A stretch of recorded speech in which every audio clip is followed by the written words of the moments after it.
Wow, wasn't that something? Thank you for the University of California Marching Band. Good morning, everybody. My name is Mike Mooney. I am a professor and Grewcock Chair of Underground Construction and Tunneling at Colorado School of Mines. and also serve as the Scientific Committee Chair for WTC. Prior to introducing our first keynote speaker, I would like to take a minute to recognize the significant contribution of the Scientific Committee. Their commitment to quality in the program you will experience this week has been extraordinary. We are very grateful for their assistance this year. A complete list of all those involved can be found in your pocket program. I would ask that all those members of the Scientific Committee stand to be recognized.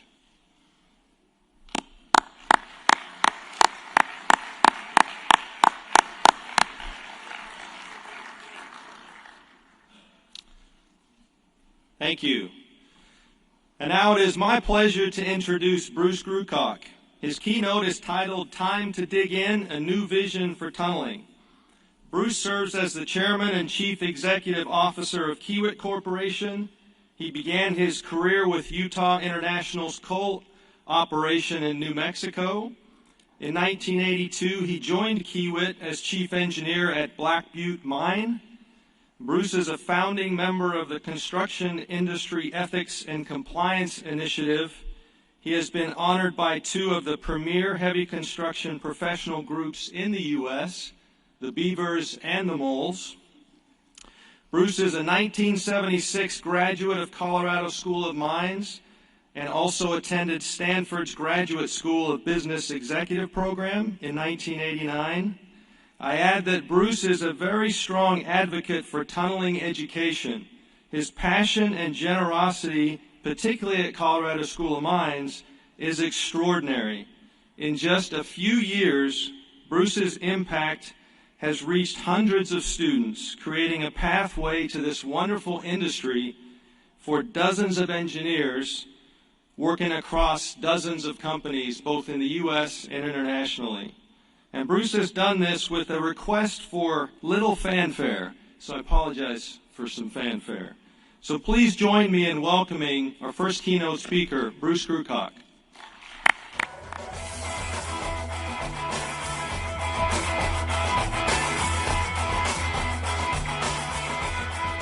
Good morning. You know, in my role at Kiewit, I give lots and lots of talks. But I will guarantee you I have never had any of my talks preceded by a marching band, so that was quite a different experience for me. So good morning to everybody, and thanks for the introduction, Mike. And Mike, as you may know, is doing some terrific things for the industry at Colorado School of Mines, and I'm going to talk about more of that, what he's doing in a few minutes. I'd also like to thank Program Chair Randy Essex and the entire World Tunnel Congress Committee and its chairs. I'm really quite honored and humbled that you would ask me to share my thoughts as part of this important global event.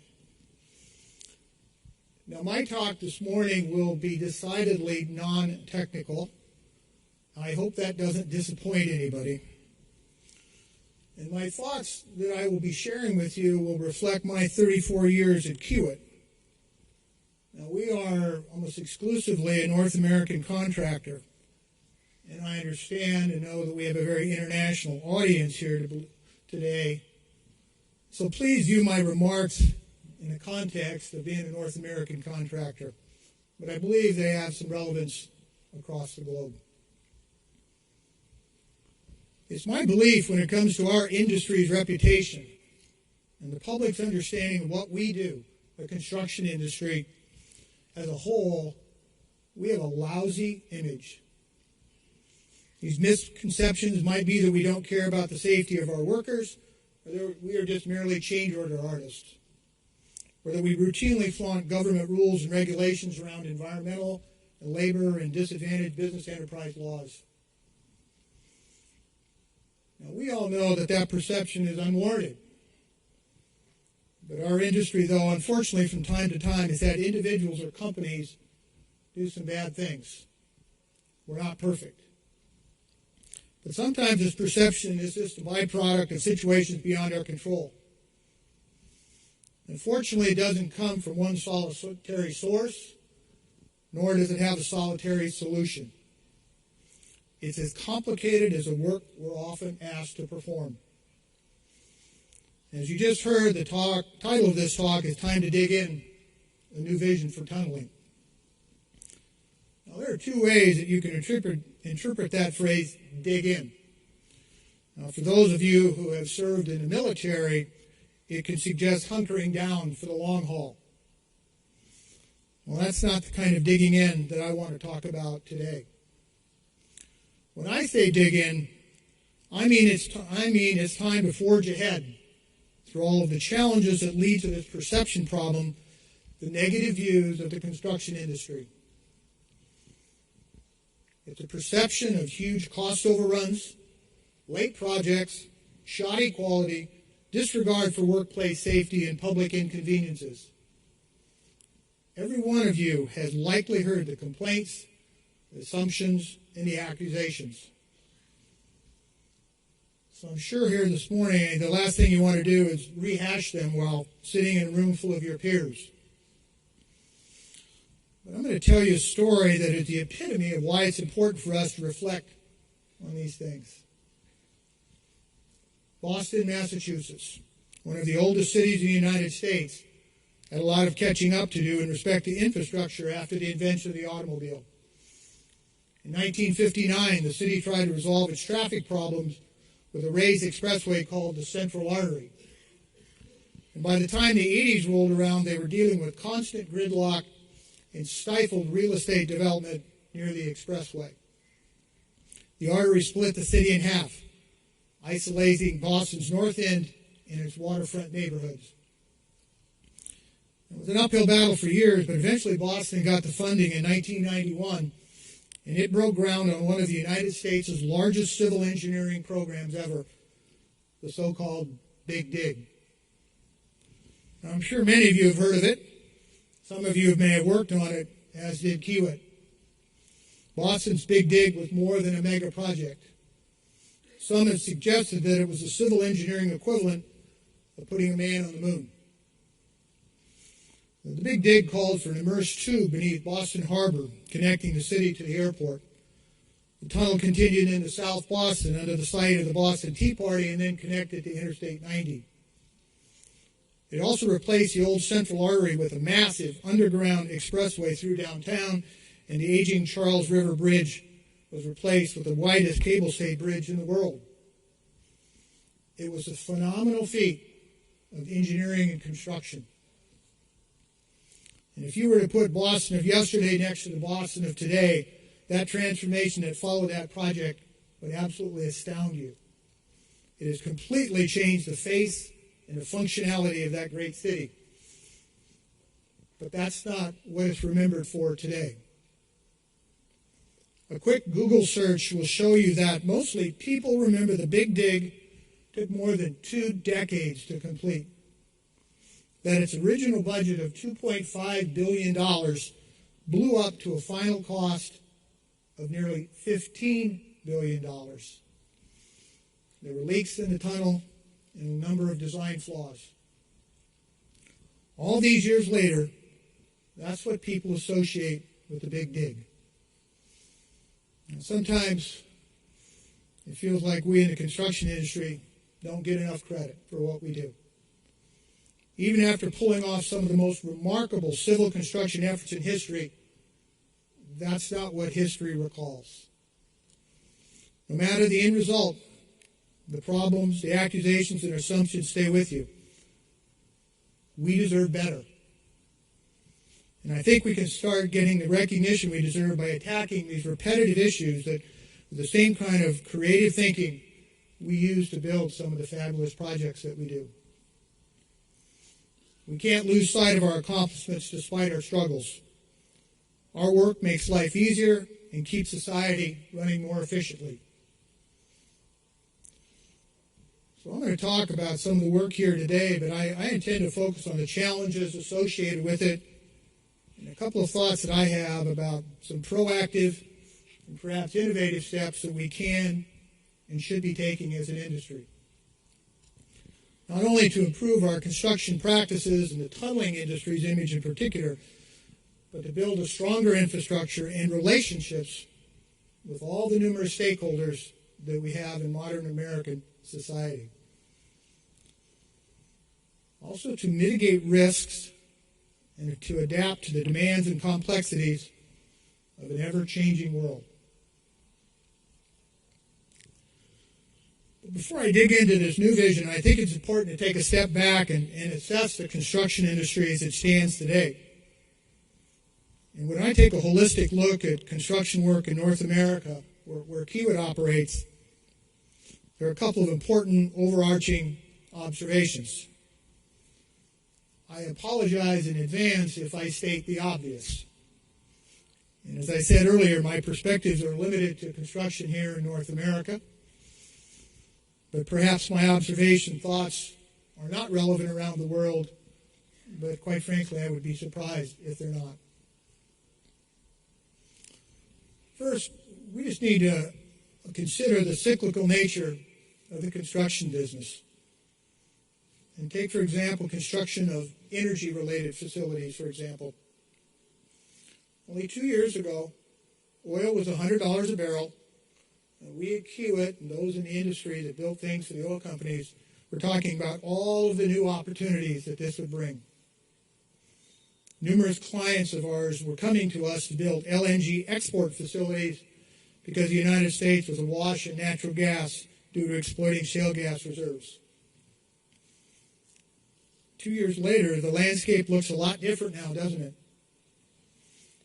The boom has turned to bust, and tens and tens and tens of billions of dollars of oil and gas construction projects have been canceled, both in North America and around the world. Today, the electric generation power business has shifted to natural gas as the fuel of choice for both economic and environmental reasons. And as a result, the market for new gas-fired power plants is actually quite good here in North America. However, just 4 years ago, we finished construction of a coal-fired power plant, likely one of the last ones built in the United States. Who would have thought that only a couple of years ago natural gas would be the fuel of choice and the coal business would be decimated? Our business has always been cyclical, and that makes it difficult oftentimes to justify the investments in training and developing construction people to deal with specific challenges of each type of work when you don't know how long the current boom will last. The energy bust is just the latest example. A second observation. North America's infrastructure is aging, certainly getting worse with time. Think about everything that involves. Roads, bridges, mass transit, airports, ports, and water facilities. Now, most of the United States' roads and tunnels were built in the 60s and 70s, and major U.S. cities are struggling to get them fixed before bigger problems occur. Right now, Kiewit is partnering with Shea Construction on the Delaware Aqueduct upgrade to the New York City Department of Environmental Protection. The Roundout West Branch Bypass Tunnel was originally put into service in the mid-1940s, and part of it has been leaking up to 35 million gallons of water, fresh water, per day into the Hudson River. The same story is repeated around this country with other aging infrastructure. On the American Society of Civil Engineers website, you'll find a report card for the country's infrastructure. The U.S.'s infrastructure is currently graded a D+. Now, when I was at Mines, D+ was, well, I would take that in one class. I would take a D+, but not so good. The ASCE says we'll need $3.6 trillion, yes, trillion dollars to improve our situation in the next decade. Unfortunately, that kind of money is not going to be spent. We're already starting to see more and more stories like this in the media, though, from the Flint, Michigan water crisis to transit system service disruptions in major U.S. cities like here in San Francisco and Washington, D.C. The pressure to rebuild is mounting. Population is growing, world trade patterns are changing, and our transportation lifestyles are evolving. The need for new infrastructure is undeniable, But on top of that, society always wants it built in some pretty difficult places, major urban areas or incredibly geologically challenging environments. And when it comes to tunneling, people just want to get from point A to point B, the geology be damned. Now, that's the world we live in today. And that leads us back to that big image problem. Another thought is that the negative issues, I think, could be traced back to projects being grossly underpriced or grossly under-engineered, both during feasibility stage and on bid day. U.S. politicians like to make announcements about big projects, and too often they overpromise and underdeliver.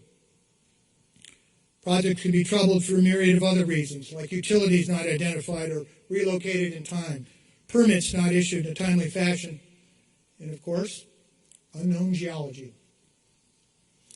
As a consequence, projects go significantly over unrealistic budgets, and they don't make their schedules. And that's where we get into trouble with public perception.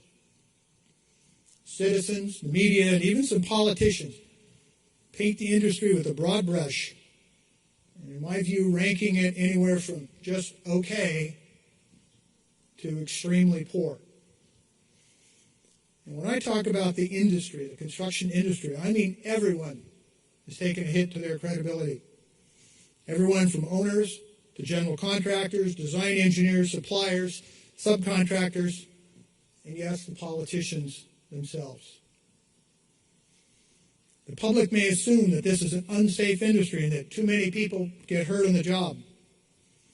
Others accuse the construction industry of disrespecting the environment or skirting around laws like affirmative action or disadvantaged business enterprise rules.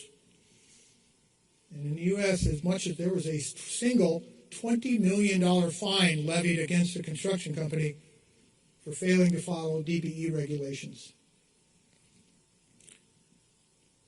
Now, no doubt, it's absolutely unfair to cast a shadow over the entire industry for the sins or short-sightedness of a few.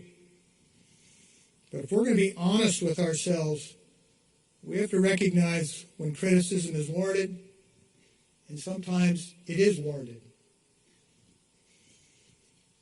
Now, as some of you may know, Kiewit is an employee-owned company, and every year we hold our annual shareholder meeting in Omaha, Nebraska. For a few days, between 600 and 800 of our employee owners come together and reflect on the past year, our goals, and our lessons learned. This year, the idea of radically honest communication came up. It's this notion that honest, open communication all the way around leads to more proactive solutions.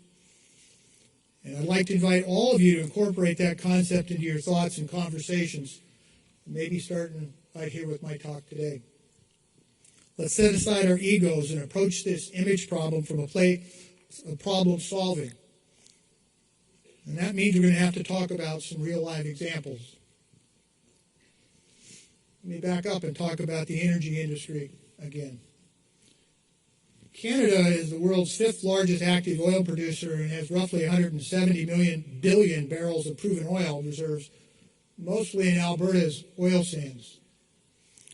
And that makes it the 3rd largest reserve holder in the world. It's extremely, extremely capital intensive to build facilities to extract oil from sand. But for most of the projects built in Canadian oil sands, these projects suffer extraordinary cost overruns, as much as 50 to 100% over original estimates. Over the years, there have been multiple studies done to examine why these projects have had so much trouble. Along with the lack of experienced owners and their resources, these studies have found ineffective organizational and alliance structures. They found a lack of familiarity with government regulations and new environmental constraints. On top of that, the oil owners lacked proper estimating and scheduling capabilities, project controls, and importantly, the appropriate risk analysis, and the list could go on and on. Now, that's a pretty rough assessment, a pretty crude assessment, I admit. But whatever its causes, it's a lousy track record. Significant construction cost overruns are the norm. They're the norm in the oil industry. What about infrastructure? Just down the road in Los Angeles, before tunneling had even begun, Metro's regional connector project experienced cost overruns and schedule delays because of unexpected relocation of electricity lines and underground utilities. And right now, up in Seattle, crews are working to finish the Alaska Way Viaduct replacement tunnel. But that's been far from a smooth ride. This is a section of State Route 99 that was built in the 1950s. Decades of wear and tear made it unsafe and vulnerable to earthquakes. So this job is critical to public safety. But a number of setbacks have put the project over 2 years behind schedule and over budget. Let's just take a moment to appreciate what they're trying to accomplish up there. Now, you've all heard of the TBM Big Bertha, one of the biggest tunnel boring machines in the world, about, I think it's 52 feet in diameter. The tunnel is only 9,000 feet long, but it's along the waterfront between Seattle and Puget Sound. Now, early on, Bertha suffered a major equipment failure that took more than a year to repair. It began working for a short period of time before tunneling was halted again for other issues. I can only imagine the cost impact caused by this 2-year delay. It's been a constant in the Seattle press and media. And regardless of what or who's to blame, stories like these end up giving the industry a black eye. Sometimes the stories go further than a news report. How many of you have heard of a book called Trapped Under the Sea? Well, it takes place in 1999 at the Deer Island Sewage Treatment Plant in an outfall tunnel in Boston Harbor. This was a Kiewit project, and it was nearly complete, with the exception of 55 safety plugs that needed to be removed for the diffusers. A team of expert divers was hired to remove the plugs. During their mission, the breathing system failed, and tragically, 2 of the 5 divers were killed. The company that sold the device to the divers promised it could blend liquid oxygen and nitrogen into breathable gas. Turns out, not only was the device programmed improperly, it was never intended for that type of use.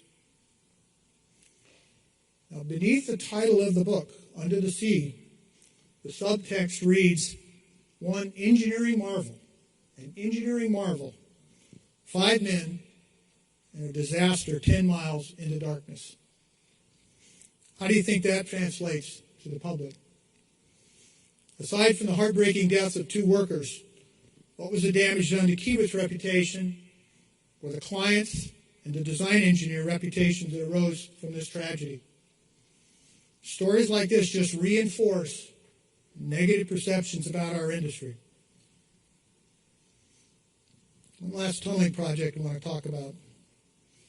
In 2006, Kiewit got involved in a job that called for twin 4,000-foot tunnels to be mined through a geologic nightmare of mixed rock faces that changed every few yards along the California coast on Highway 1, not far from here.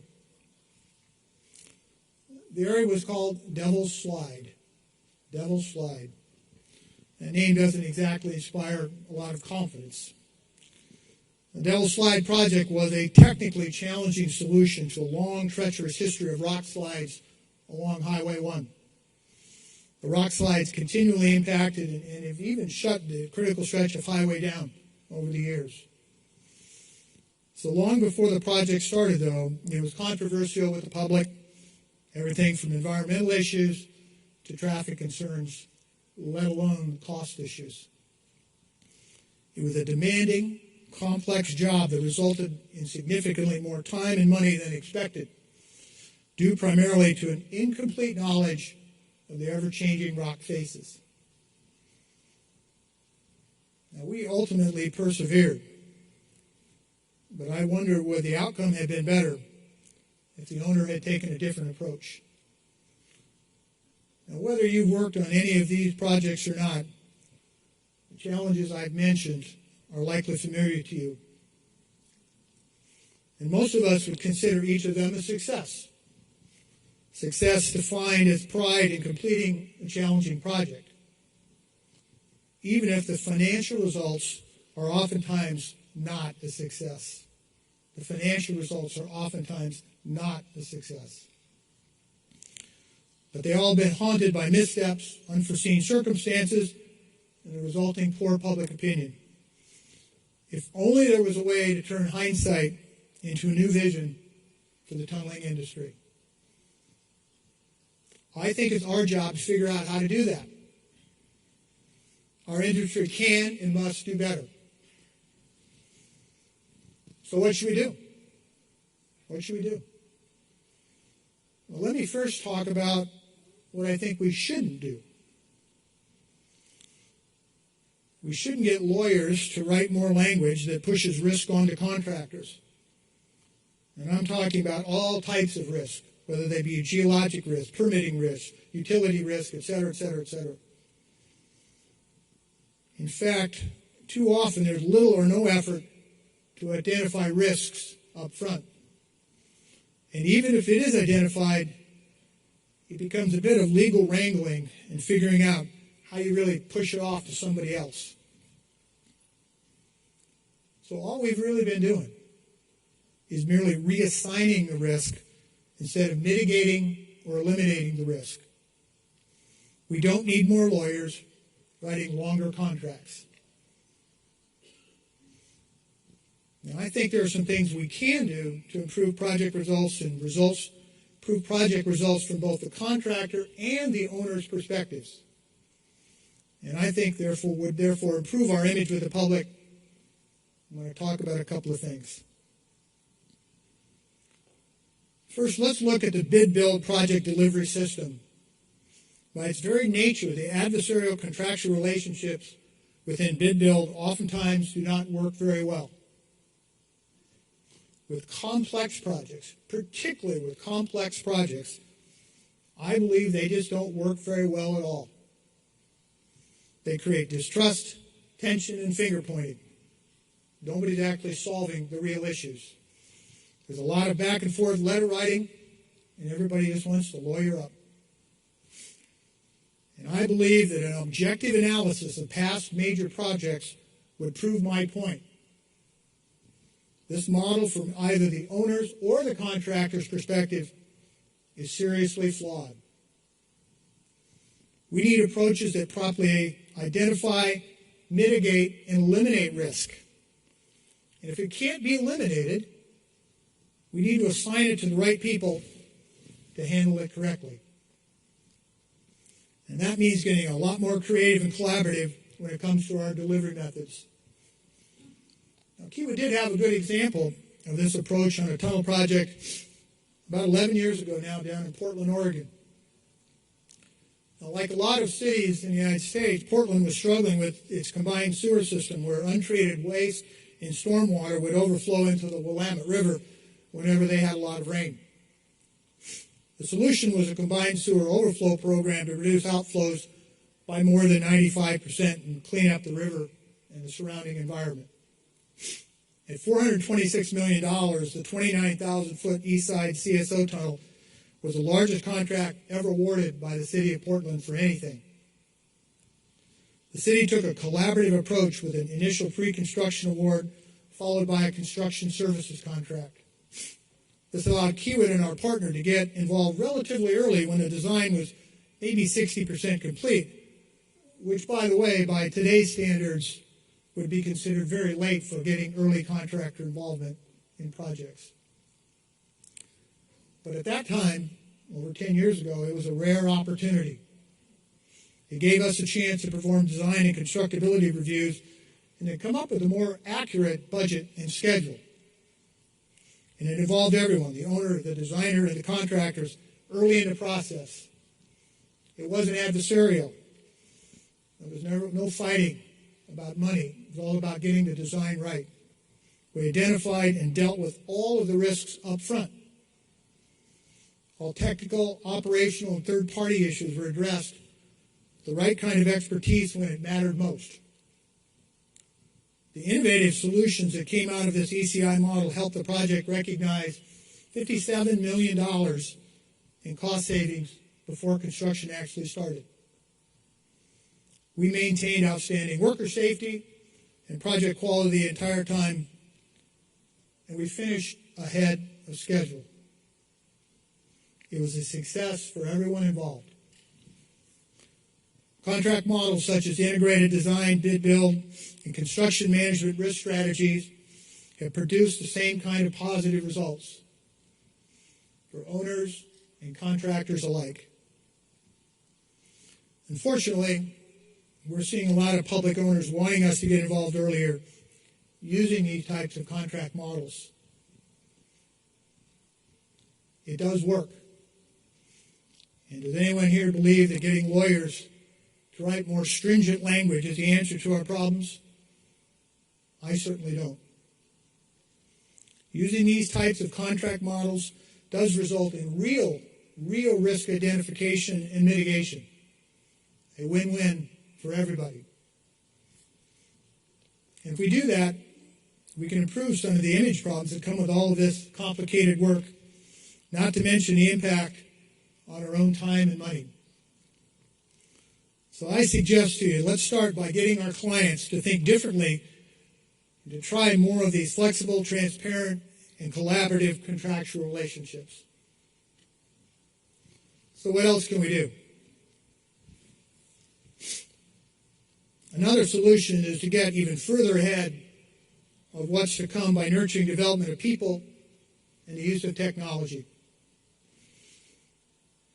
A few years ago, Colorado School of Mines established a Center for Underground Construction and Tunneling, and Mike already touched on that in my involvement. But it gives students at both graduate and undergrad levels exposure to the unique geologic and construction risk and machinery challenges they'll be dealing with while performing underground construction work. Quite frankly, and this is a point I'd ask you all to be radically honest with ourselves, quite frankly, the tunneling industry historically has done a poor job of developing technical and professional talent. Now, how many of you are graduates from Colorado School of Mines? Oh, come on. Well, there's a lucky few of us here. As Professor Mooney mentioned in my intro, I graduated from Mines in 1976, and things were a lot different back then. Most of us could not have imagined the kind of projects or technology that we'd be dealing with today. I'm proud of my alma mater because it is the only school I know that's taking this multidisciplinary approach, focusing on everything from geology and mining to civil and mechanical engineering when dealing with tunneling and underground construction. These are the kind of professionals we're going to need. These are the kinds of professionals we're going to need more of when you think about the complexity of the projects that we're asked to build. Innovating thinkers who can identify risk in uncharted territory. Men and women who can use or even build the kind of technology that makes us work smarter, safer, and more efficiently. People like Mike Mooney. Mike runs the program at Mines, and I encourage you to seek him out, ask questions, and learn more about what he's doing to help build a larger and better pipeline of smart, skilled young professionals for the tunneling industry.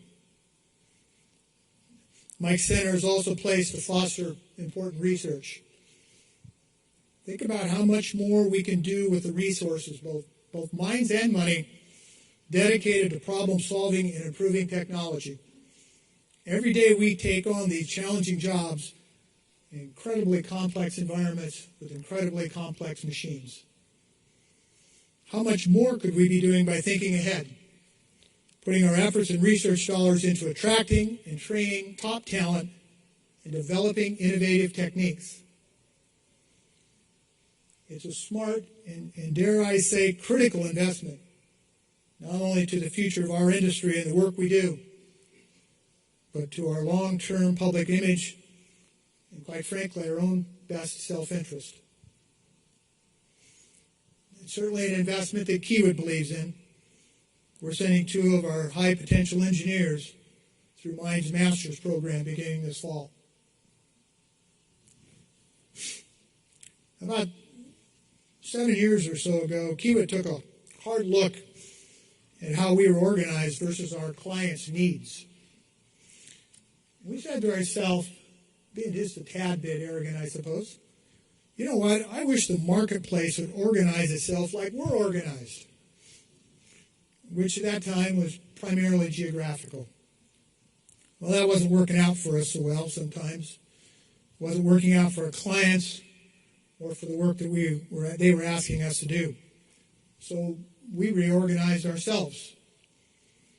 And this client-focused structure that we have today gives us a better understanding of what drives their business and how we can add value and be their contractor of choice. Now, that wouldn't have happened if we had not been honest with ourselves and set out to find a solution. Now, I share that with you because I see no difference in how we operate in the construction industry. You've heard that quote about the definition of insanity. Doing the same thing over and over and over again, but expecting different results. The way we've always done things isn't a good excuse when new methods are getting better results. The old ways are failing us. And I believe we have to evolve with the kinds of work we pursue. Modern society demands more from us than just getting the project complete. We have to work to create an environment that's effective and supports the difficult, complex work at hand and ahead.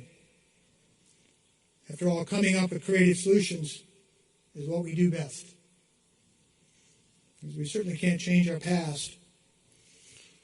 But by taking some of the steps that I've just talked about, letting go of old adversarial contract models, replacing them with proven models that truly mitigate the risk of failure, and by investing more time, effort, and research dollars into training the next generation of professionals and fostering innovation, we can create a new vision for the tunneling industry, one with more foresight, flexibility, and collaboration, ultimately creating better results for all involved. Ladies and gentlemen, it's time to dig in. If we play our cards right, we'll have a future with less risk and fewer blind spots. And maybe we'll be able to shake some of those old image problems. So over the next few days, you'll attend more presentations and see many exhibits. I encourage you to keep an open, curious mind and use this conference to have discussions with your peers and, importantly, people you don't normally get to talk to. Maybe together you'll come up with more ways to adapt, grow, and inspire future generations of professionals in the tunneling industry. Thank you. Have a good afternoon.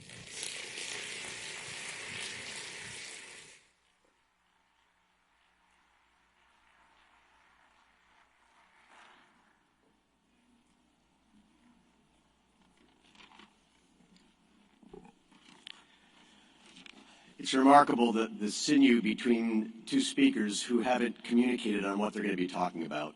And you're going to hear from Peter Hirshberg in a moment.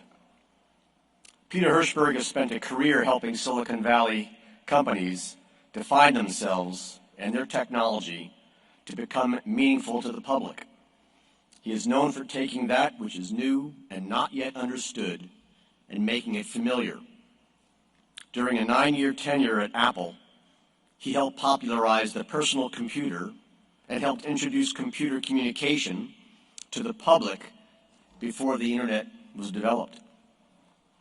Today, he plays a similar role in the emergence of big data and pervasive computing, the fabric of which we now know as smart layers of smart cities. As an advisor to the Secretary General of the United Nations, he helped create the UN's Big Data for Global Development initiative and addressed the General Assembly to help launch that program globally. Peter and his team serve as innovation advisors to technology firms and cities, including here in San Francisco, where he's working with the mayor on the development of a global city innovation lab to convene citizens, startups, government, and academia to collaborate on next-generation urban solutions. Peter is chairman of the Gray Area Foundation for the Arts, San Francisco's leading art and technology organization, home to many urban prototyping projects that are transforming the city. He is author of the forthcoming Maker City Playbook, which explores economic development and reinvention in American cities. Peter's a frequent technology and media industry speaker, having presented at TED, the World Economic Forum, the Aspen Ideas Festival, and many other events. Peter earned his bachelor's degree at Dartmouth College and holds an MBA from Wharton. Today, Peter will speak to us about infrastructure, innovation, and imagination in the Maker City. Peter?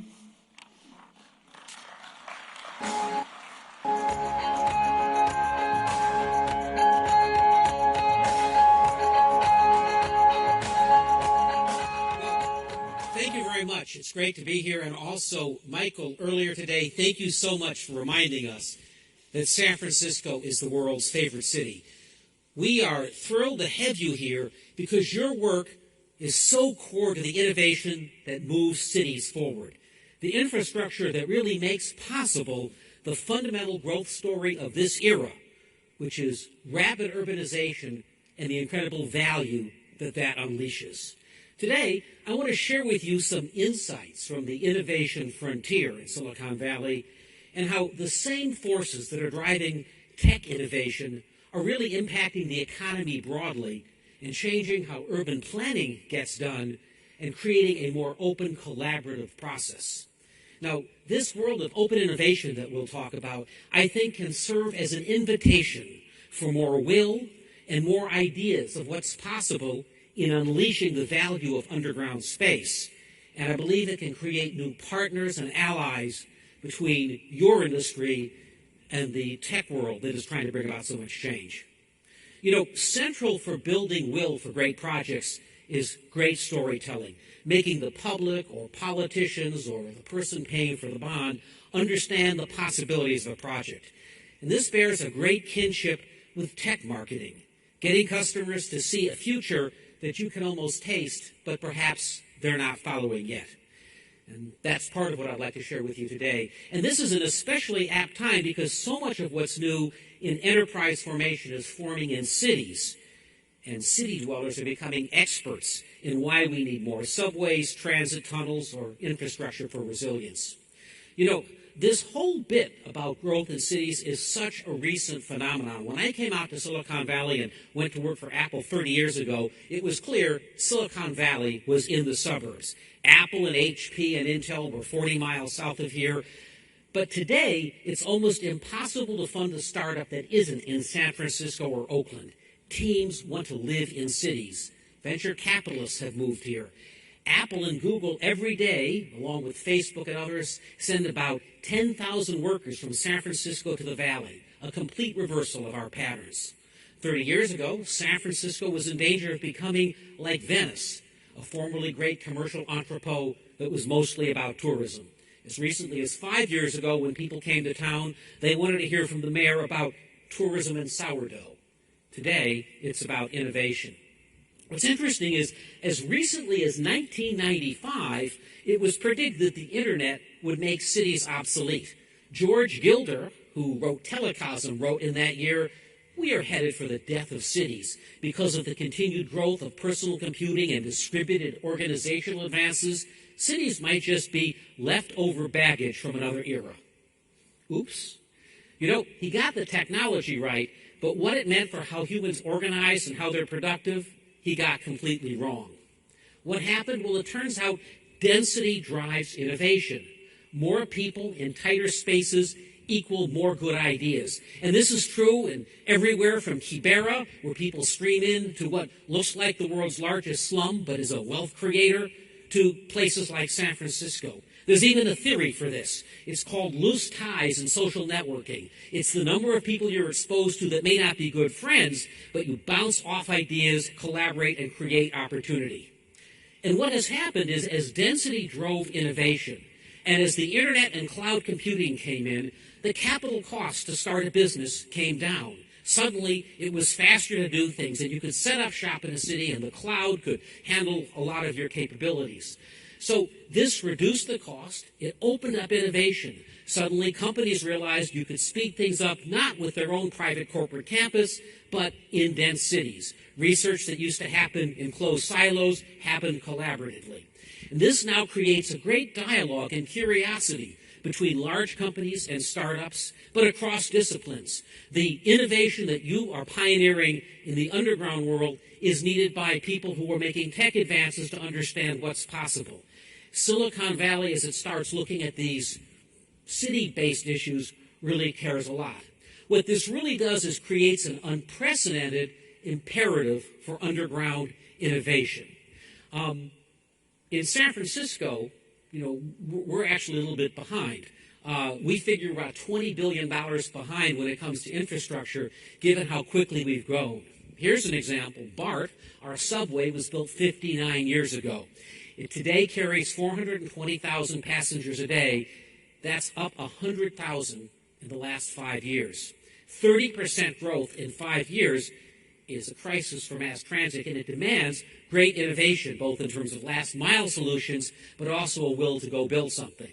And by the way, as someone who lives here, I would like to thank your industry for BART. Many people remember 1967 as the summer of love in San Francisco, a great cultural moment. But we remember 1967 for this.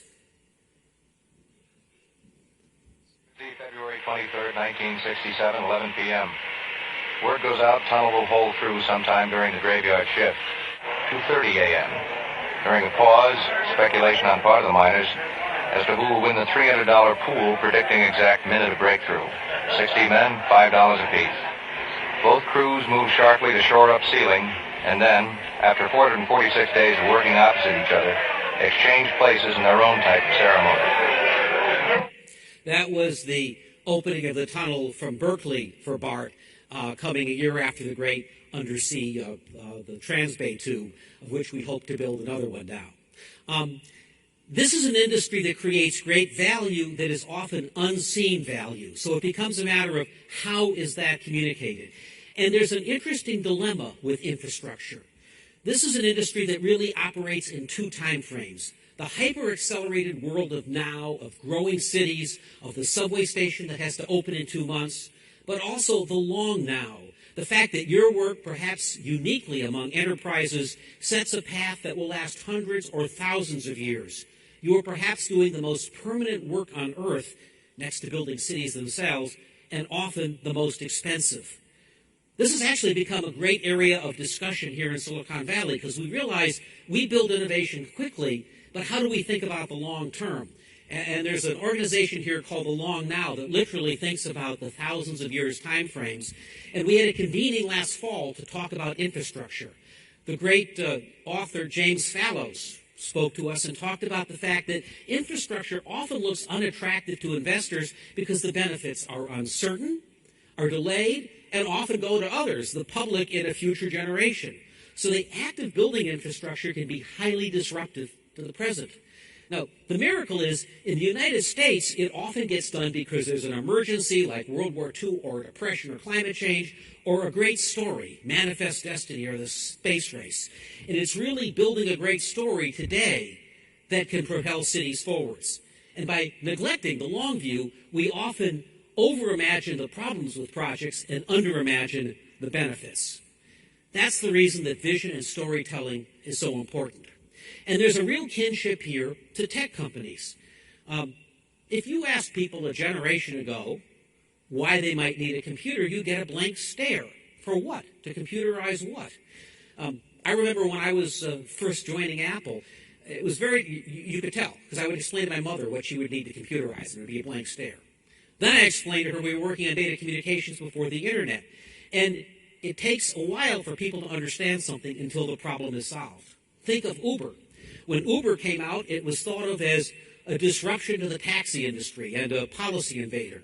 Today, because Uber has a knowledge of what transportation demand will look like, because they can field on demand a shared vehicle or really create a bus on demand, they're becoming a strategic part of transportation solutions. Uber and its kin are being worked with by transportation departments because it's seen as a new flexible mechanism. But that was not seen at first. Tesla, building infrastructure for electric cars. These are all examples of disruptors that tell a great story and also anticipate things that customers don't know, because in many ways, customers are looking in a rearview mirror and it takes vision to get them there. That's why story and narrative are so important. And I want to share with you some of the key ways of doing that. First of all, in our society, there are times we tell important stories about infrastructure and the future. And I think we can create one of those now. In 1939, there was the New York World's Fair. That's when the suburbs, highway systems, roads were laid out. Essentially, the present future, which in many ways has run its course of the suburbs and massive highways, was presented then. And that really carried the world for a couple of generations. In 2020 in Dubai, there'll be the next great World's Fair, and it's picking up many of the themes we're talking about today. Connecting minds, creating the future, recognizes that generating solutions requires partnerships and collaborations that haven't been done possible before. And so this notion of open collaboration is really on the table now.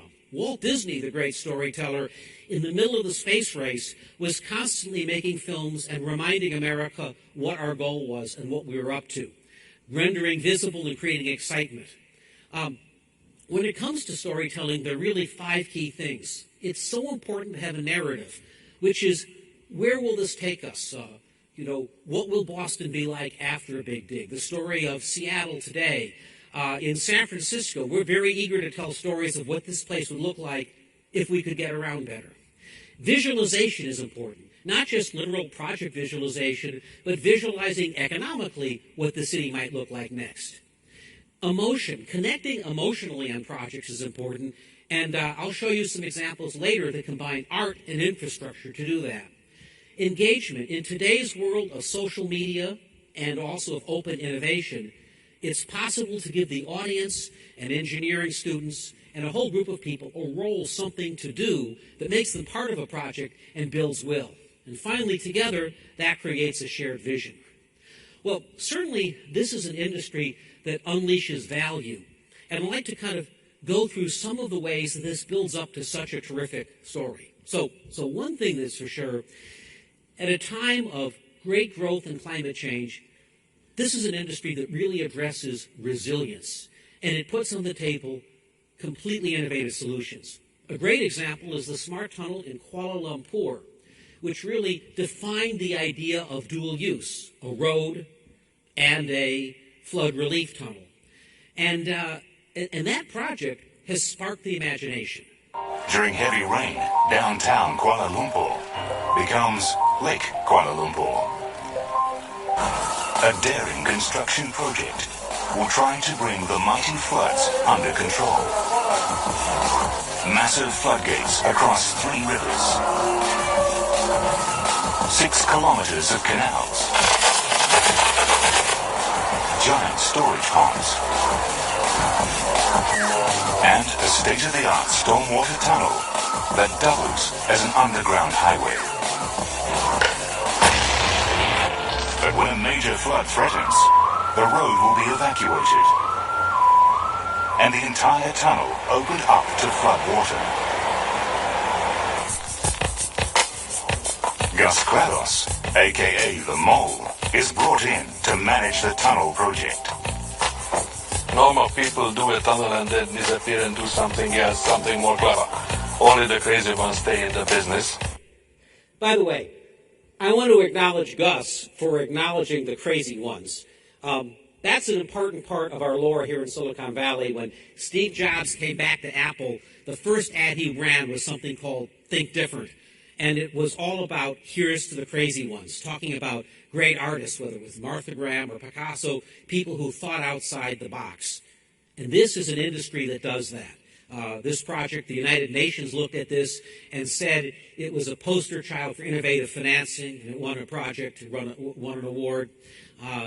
But the work that goes on here really deserves to be in the pantheon of this kind of out-of-the-box thinking. In many ways, it's an industry that prototypes possibility.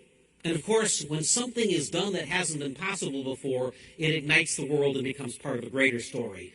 A great example of how this is coming up is how space is being created where none existed and a solution is being proposed. The project that's being proposed for Switzerland, Cargo Souterrain, is a good example. Now, in California, if we have to move cargo, we can always push to the east to where it's less populated. But in dense Switzerland, among mountains, you don't have that option. You end up with a great deal of trucks and in a crowded area. So this is a project that proposes initially a 41-mile tunnel, about 164 feet underground, that has autonomous vehicles that move freight around, connecting production and logistics sites. First of all, we live in an era when people are fascinated by autonomous vehicles, and the idea immediately goes to just a car that replaces you going on the street. People in transportation planning really think about autonomous cargo, and this is one of the most innovative projects that imagines something that might seem a bit unexpected, but probably is a very practical one, and as you'll see in a moment, resonates with projects that are going on here in California. Another interesting thing about underground space is it is programmable and can be anything. Anytime you have a device that's programmable and can be anything, it takes imagination. This was the essential problem with a personal computer. It could do anything, but what? So it had to be defined by its applications. A great example of this was your 2015 ITA Awards were held at the Hagerbach Test Facility in Switzerland. Now, this underground facility is completely flexible. At times, it's a test center. At times, it's an underground banquet facility or a concert hall. In fact, this idea of using underground space to kind of illuminate the imagination and create wonder goes back to the beginning of tunneling itself. The Thames Tunnel in London was started close to 200 years ago. When it was opened, it was the first tunnel under a navigable river, and it was a place of wonder. Great underground projects today really produce no less wonder. This is a line cut of people strolling through the tunnel, having a great time a little over 100 years ago. In fact, from the perspective of progress in the future, really telling these stories that defy expectation set a new standard. And a great example of this is in New York with the East Side Access Project. This is a terrific project because it's completely out of sight to people who are in Manhattan looking at it. The East Side Monument Project is also a monument to what's possible and something that's required in the contemporary urban environment. This project brings the Long Island Railroad to Grand Central Terminal. It unites all of the suburbs to the east of New York and all the population centers of Long Island with the Midtown Manhattan and its East Side subways. For many commuters, this will save an hour or so a day. Now, New Yorkers regard Grand Central as a cathedral. I think it may be the most beloved building in New York. But it is also certainly an underground cathedral when you start thinking through all of the layers of transit and tunnels that have been built in that structure. 150 feet below Grand Central Terminal, there's another terminal being created to bring the Long Island Railroad into Grand Central Terminal area in New York City.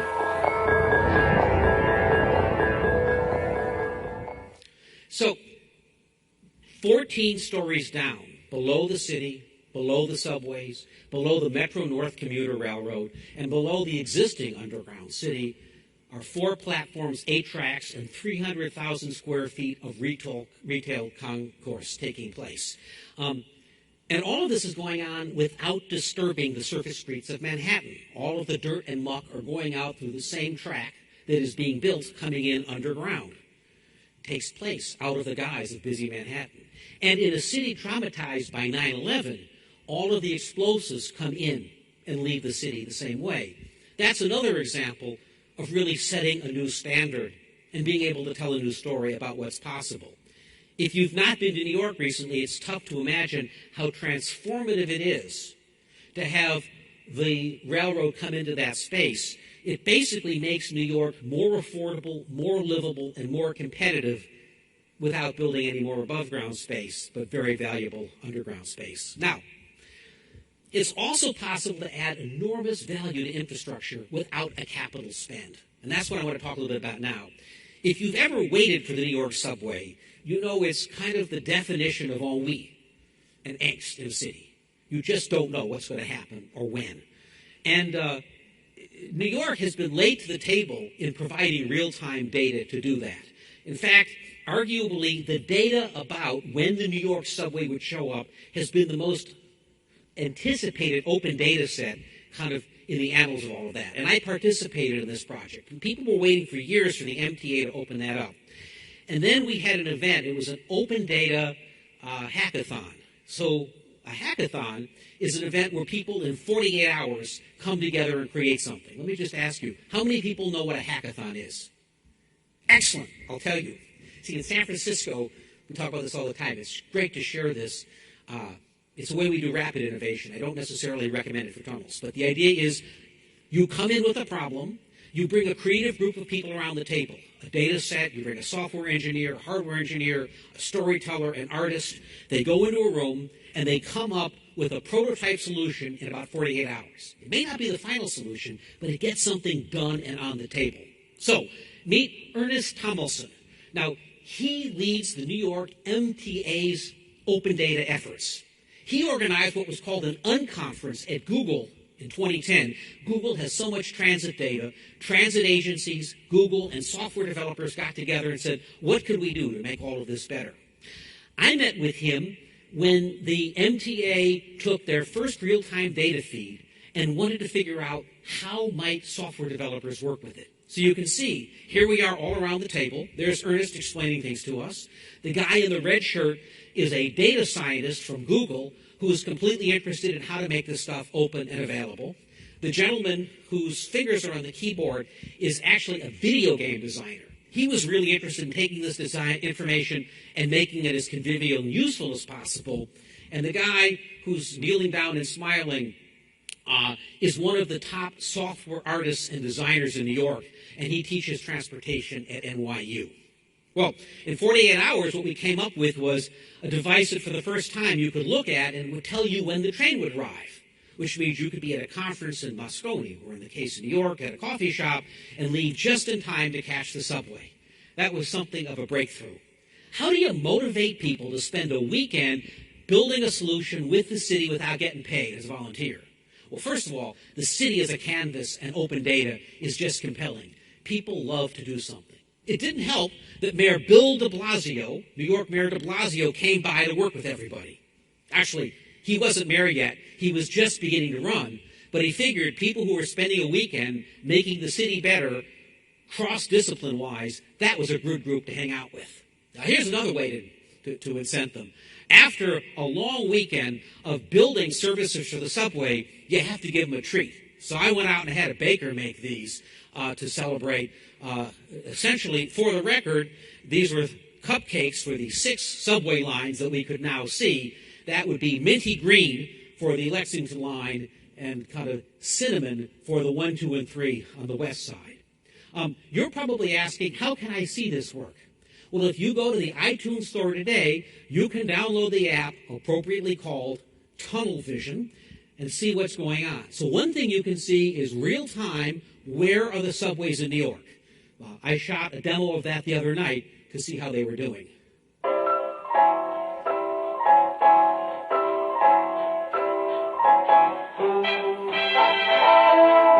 So as you look at that, by the way, they didn't put Duke Ellington in the hackathon. I just added it because it just seemed to fit. But you'll see, and this is sped up, you see the 6 trains and the 1, 2, 3, all of the trains moving kind of in real-time data so people know where to go. It turns out there's very valuable data that comes out of the subways that can be used for city planning, for retail planning. For example, because the subways use a Metro card, we know in real time who's going through the turnstiles where. And that's also an open data feed, which you can also look at in Tunnel Vision.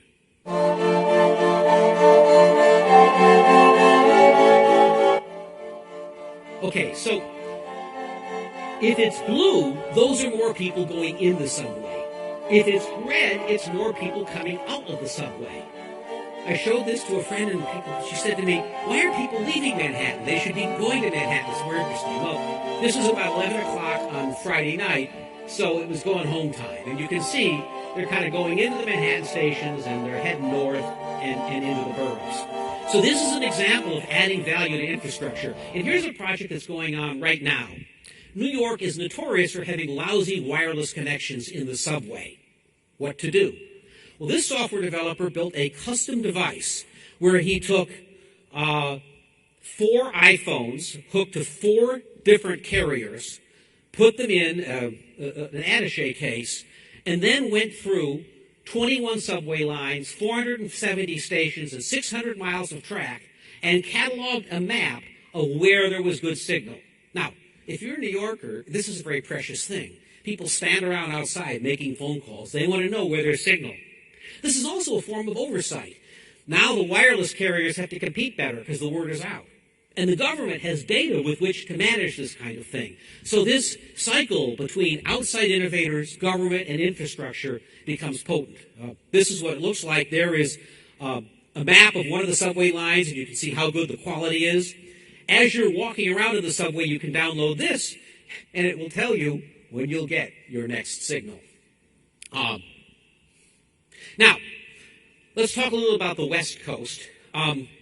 This is Seattle, and this is the Alaskan Way viaduct going up in 1952. Now, as we just heard, this didn't work out too well. First of all, as you can see, people talk about the fact that roads bisect cities and cut them off. Look at this. Clearly, Seattle, on the right, is being cut off from its waterfront on the left. In the 50s, we thought this was a really good idea. Of course, as we know now, the Alaskan Way Viaduct, in addition to being kind of ugly, is incredibly unsafe. It's a very rigid structure which would not perform well in an earthquake. Now, we know that all too well in San Francisco because its twin was the Cypress structure, the same kind of freeway built over in Oakland. Here is a simulation of what an earthquake would do to that freeway. It's the reason that it's come down and the new tunnel is being put in there.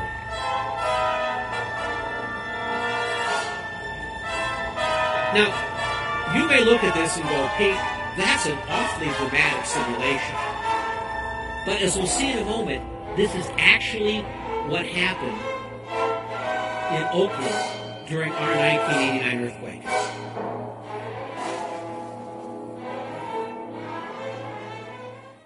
We can expect some aftershocks.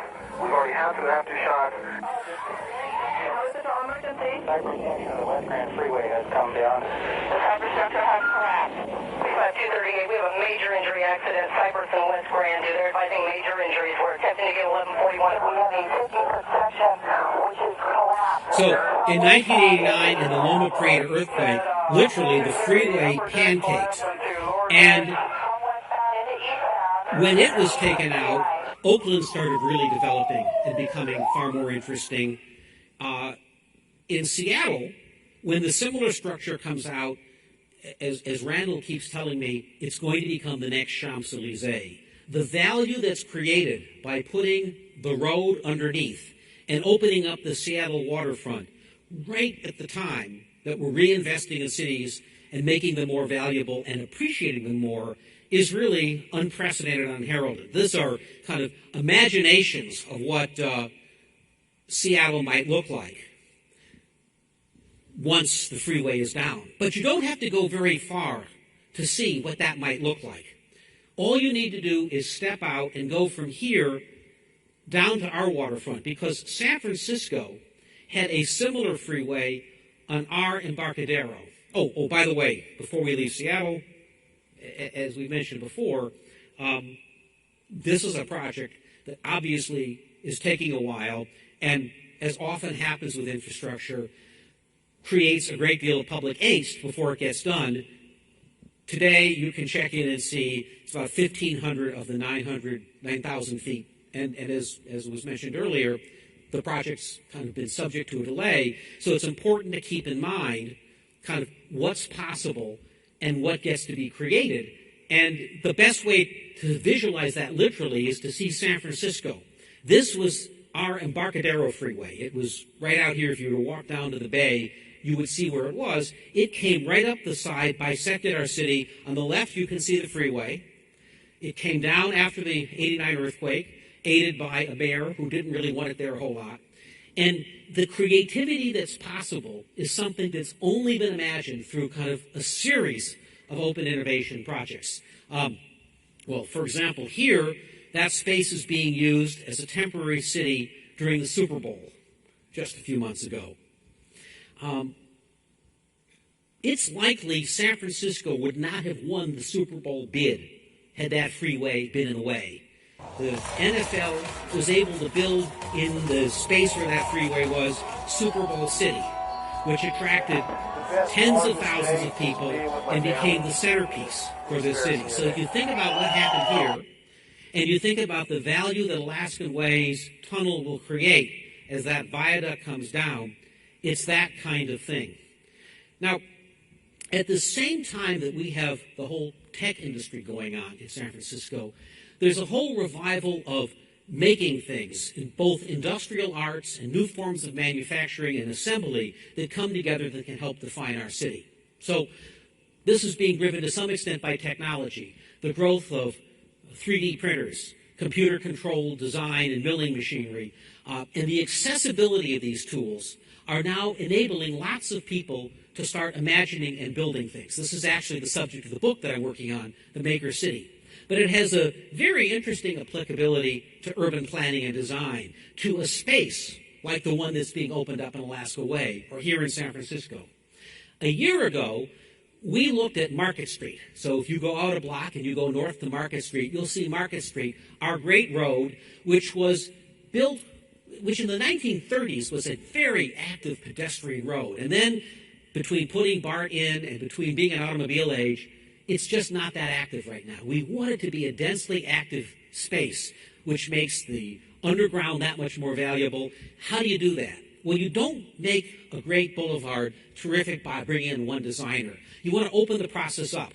So we changed the city planning laws and said, we're going to have what we called urban prototyping. We're going to take the city, we're going to divide it into zones, and we're going to invite 100 designers to come in and build a prototype of what's possible. We're going to change the planning rules so they can set up a temporary structure 48 hours, and we're going to measure it, and we're going to get the whole city involved in planning it. So here's Market Street. Moscone Center, where we are today, is that dot in the middle, and all of those clusters were zones of temporary projects stewarded over by big local companies like Autodesk or Gensler Architects or Yerba Buena Center for the Arts. It's an arts organization. And for about 6 months, people planned what was possible, and then we turned the city over to them. So that same open innovation process that I showed you that we did at the hackathon, we're now doing as it applies to a physical piece of city. And here's what it looked like here just a year ago. And now imagine the same process run in Seattle or anywhere where you take a road out of the way, create underground space, and free up the streets.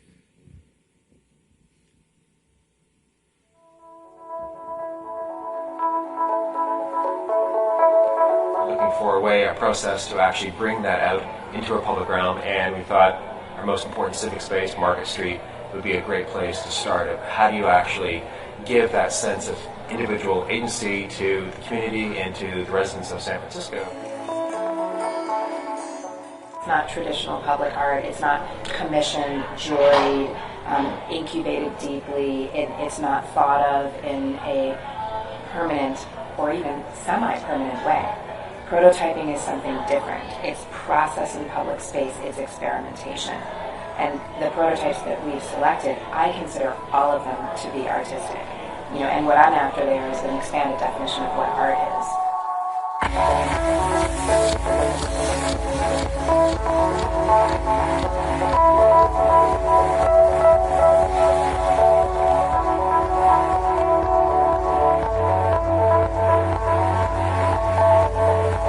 So there were about 50 projects that went up a year ago. A world where more people think of themselves as artists, and where artists are less marginalized and much more a part of the ongoing conversation and the ongoing fabric of their city. About 50 projects went up, and 10 of them are now going to go up for a full year. 50 more will go out, and we're starting to think of our streetscape as a giant Lego. Streets aren't things that are built for 100 years and don't change. They can actually be swappable, changeable, experimental, getting citizens involved, kind of making things even more interesting. That's what got created out of Market Street prototyping. Here's an example of another form of open innovation that is fascinating. It's an example of the maker movement, but stepped up. This is Hyperloop. How many people here have heard of Hyperloop? Hyperloop was a proposal from Elon Musk, the creator of SpaceX and Tesla, and he thought it was going to take too long to build the California high-speed rail, and he said, how about this? We create a cylinder that has a partial vacuum, we put in a device that has a combination of thrust and maglev, and it goes about 700 miles an hour, and it can get you down there in a half an hour. And when it came out, people thought, nice thing if you can do it. But here's the interesting thing. 2 startup teams have been formed and funded and are now working at it. What was originally seen of as just a passenger thing is now being able to be thought of more, and that same open innovation process I'm describing is at work here. In 2013, Elon Musk drafted up actual blueprints and put the challenge of building it to the engineering community. And, as it turns out, there were a few willing to try. Hyperloop Transportation Technologies took on the challenge, but quickly realized they didn't have the design expertise. Enter UCLA. The engineering aspects of this, they're actually quite simple. It's really the design that is the most technically challenging. What's so challenging is it's an unconventional system. And so you sort of have to invent everything from the ground up. The track is an entirely different element. The station is entirely different. The process of boarding is different. So as architects, what we're trying to do is stitch together the technology, the social change, and the human experience. Now, to get a sense for that and your industry come together, meet Sherwin Pishwar. Sherwin is the financier who's raised the $30 million or so to start the project. And then Brogan Bambrogan, the chief technology officer of the project. The two of them were presenting here in San Francisco at a tech conference just a couple weeks ago, and their minds began to go to what this might do in the freight realm, kind of a California version of some of that thinking of cargo souterrain. It's a Long Beach port. That's about $200 billion of real estate value that's being used as a port. And there's a lot of pollution, a lot of traffic that comes from 8,000 trucks every day going on the highway system, stresses the infrastructure. So one of the ideas is we build an offshore port, 30, 40 miles off Long Beach, have the ships come in, have a floating offshore port, and then basically shoot out the pods with the cargo outside the city into the desert, have the trucks basically take it out. Yeah, it's a dry port is a big push where you now you can go directly to Palmdale, where the intermodal connection is, and the beach can be the beach again, and the local neighbors don't have to deal with trucks and pollution. And freeways are very expensive to build for the heavy, high-mass trucks, so there's a lot of value we can deliver. This is a great example of where the tech industry needs your industry, and there's such a great dialogue. This is an idea that is being advanced, becoming increasingly serious, and the fact that it's coming in from open innovation channels, private capital, makes it kind of a fascinating development. Also an example of how the tech industry really wants to turn to infrastructure challenges. This is an example of what that might look like in cargo configuration, and they're beginning imaginings of what it might be as it starts leading Long Beach. So much of this has to do with visualizing the future. So one way of visualizing the future is very literally building engineering drawings or visualizations that will convince a city or a client what's there. Here is the world's largest 3D model. It's about 115 blocks of San Francisco. It was created a couple of years ago by Autodesk for Tishman Speyer. That's because this part of town is changing so quickly, people needed to see what is it we're doing to San Francisco. But in addition to kind of literally visualizing the project, it's possible to visualize what the economic impact is. This is a project at MIT called Cityscope that I've been involved in. And what Cityscope does is it takes an urban model and lets you play with it in real time.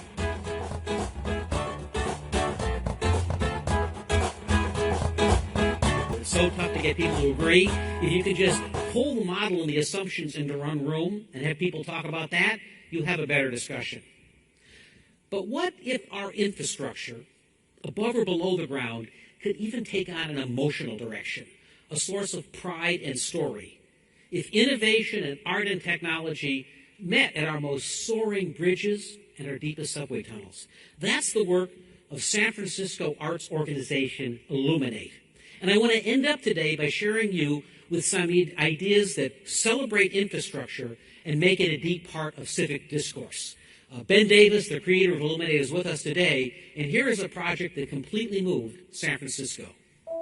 We're all moths. You know, we all get this attraction to light. We move into this space of reflectiveness. What could turn out to be one of the most flamboyant and expensive works of public art in Bay Area history appears to be close to reality. When you stand next to the bridge, it's like being next to the Grand Canyon.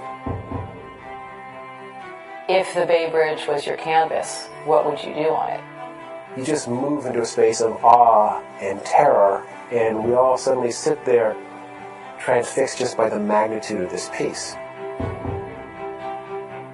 Leo Villarreal is the light sculpture artist with the grand idea. No one's ever done this before. This is something very unique. You know, you look down one side and it's 525 feet to the water. The other side is 250 feet to traffic. Leo's interpretation of our discussions vastly exceeded anything I could have dreamed of. The impossibility is the thing that makes it possible. The impossibility is what inspires people to act around it. With this entire project, there's certainly no guarantees. It's very complicated. It's very large scale. People want to see it happen. And it shouldn't happen. These things they're not supposed to happen. The system is designed to say no. You have to try. That's what I've learned, is that you just have to go for it. So this project opened 2 years ago. You can stroll down to the foot of Market and take a look at it. 25,000 LEDs with this lovely pattern that kind of turns the bridge almost into a campfire. It went away because it was a 2-year project, but the city loved it so much. It's now been gifted to the city that's helping to pay for it. It's a permanent part of the infrastructure. Their next project is looking at underground infrastructure. It's called Impossible Light, and it asks the question, what if what went on in our subways and our munis, which is our underground train, what if that was visible above ground, and below ground and above ground met?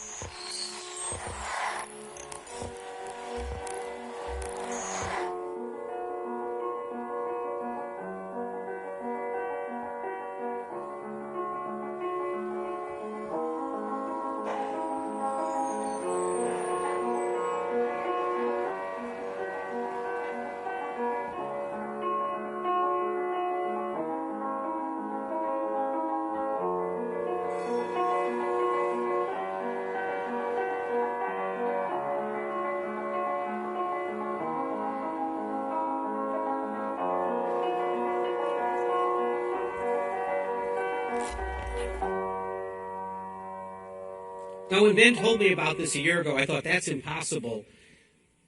But as is often the case with these projects, it becomes possible because people will it, and it creates a story in the city. The city council supervisors unanimously approved putting in the exemption that's needed for the cables to make all of that possible, and it's likely going to become part of our landscape.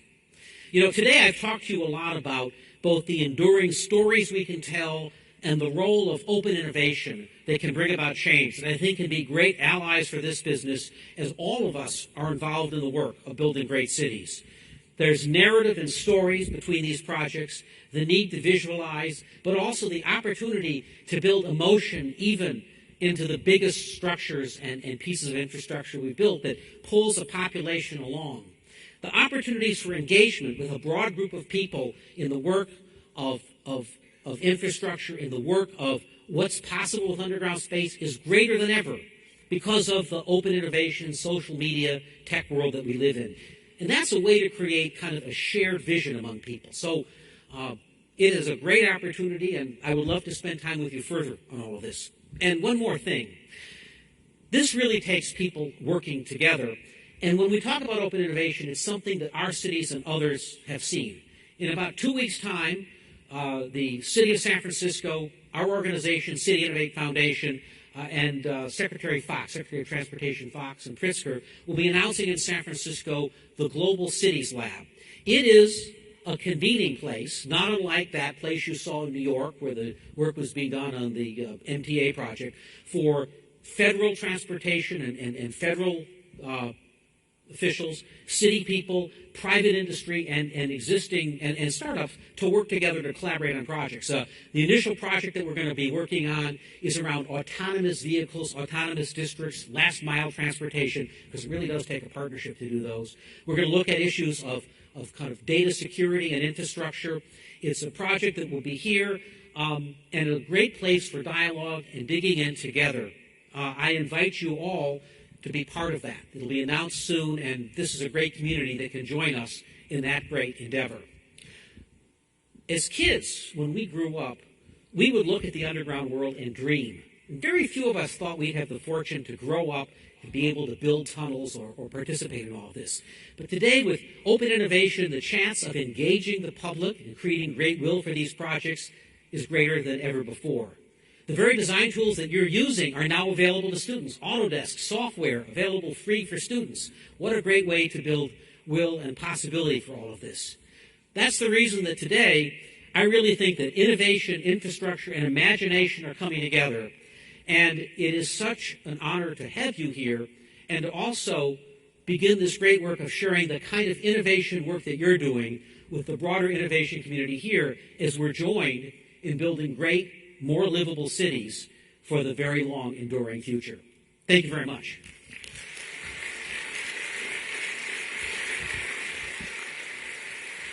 Thank you. That was great.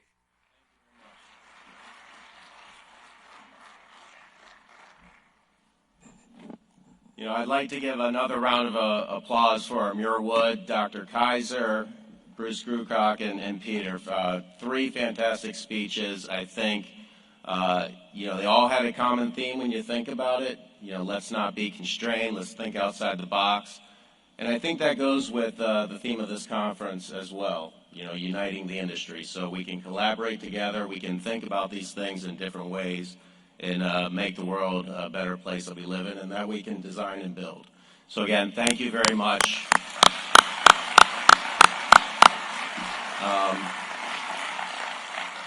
That was great. So that concludes the opening ceremony. At 12:30, the exhibit hall will open shortly after as we leave here, and there will also be lunch served in the exhibit hall. And thank you very much. Enjoy the conference, and please, two other things before you get out. Working groups, very important, and our young members. I think you heard that theme as well through our different speeches. So reach out if you're not involved and get involved. Thank you.